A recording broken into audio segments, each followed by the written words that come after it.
അങ്ങനെ ഇന്നലെ Riyadh Mecca റൂട്ടിൽ വരുമ്പോഴേ ജസ്റ്റ് ഒന്ന് മെയിൻ റോട്ടിൽ നിന്ന് ജസ്റ്റ് ഒന്ന് ഇറക്കി നോക്കിയതാ.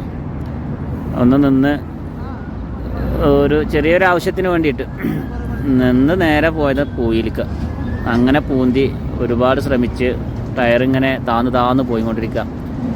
അങ്ങനെ പിന്നെ വല്ല പോലീസ് വണ്ടിയും വരികയാണെങ്കിൽ അത് 140ൻ്റെ റോഡാണ്. നമ്മളൊന്ന് കൈ കാട്ടിയാൽ പോലും വണ്ടി നിൽക്കണമെങ്കിൽ 10 കിലോമീറ്ററോളം പോകണം. അങ്ങനെ പോലീസ് വണ്ടി ഏതെങ്കിലും വരികയാണെന്ന് വെച്ചാൽ കൈ കാട്ടി നിർത്തി പിന്നെ അവരെ വണ്ടി കൊണ്ട് വലിച്ച് കയറ്റുക, അങ്ങനെയൊക്കെയുള്ള സംവിധാനങ്ങളൊക്കെ പോലീസുമാരൊക്കെ ഹെൽപ്പ് ചെയ്യും. അതുപോലെ തന്നെ സൗദികളോ അല്ലെങ്കിൽ അറേബ്യൻ കൺട്രിയിൽപ്പെട്ട ആരാണെങ്കിലും ഇത്തരം കുടുക്കങ്ങളിൽ അവർ കാണുകയാണെന്നുണ്ടെങ്കിൽ എന്ത് ചെയ്യും, അത് ഭയങ്കര ഒരു ഇഷ്ടം കൂടിയാണ് അവർക്കത്. അത് അവർ ഹെൽപ്പ് ചെയ്യും.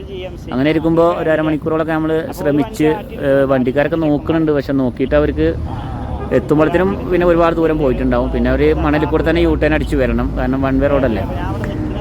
അങ്ങനെ നിൽക്കുമ്പോണ്ട് ഒരു GMC ഇങ്ങനെ വരുന്നു, നമ്മളെ സൈഡിനെ ലക്ഷ്യമാക്കിയിട്ട് ഇങ്ങനെ വരുന്നുണ്ട്.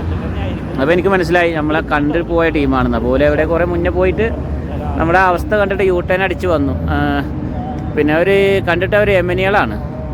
പിന്നെ എൻ്റെ ഒരു കാഴ്ചപ്പാടിൽ യമനികളാണ്. പിന്നെ ഇപ്പോൾ അവരുടെ ഇതൊന്നും ചോദിക്കാൻ പറ്റില്ലല്ലോ. അപ്പോൾ നമുക്ക് അവർക്ക് സ്വർണ്ണക്കടയാണ് മക്കത്ത്. ഫോൺ നമ്പറൊക്കെ തന്ന് വാട്സാപ്പിലൊക്കെ കോൺടാക്റ്റ് ചെയ്ത് എന്തായാലും മക്കത്ത് വരുമ്പോൾ വരാൻ പറഞ്ഞ് അവരെ പിന്നെ നന്ദിയൊക്കെ പറഞ്ഞ് ശുക്രനൊക്കെ പറഞ്ഞ് അവർക്കും ഹാപ്പിയായി, നമുക്കും ഹാപ്പിയായി.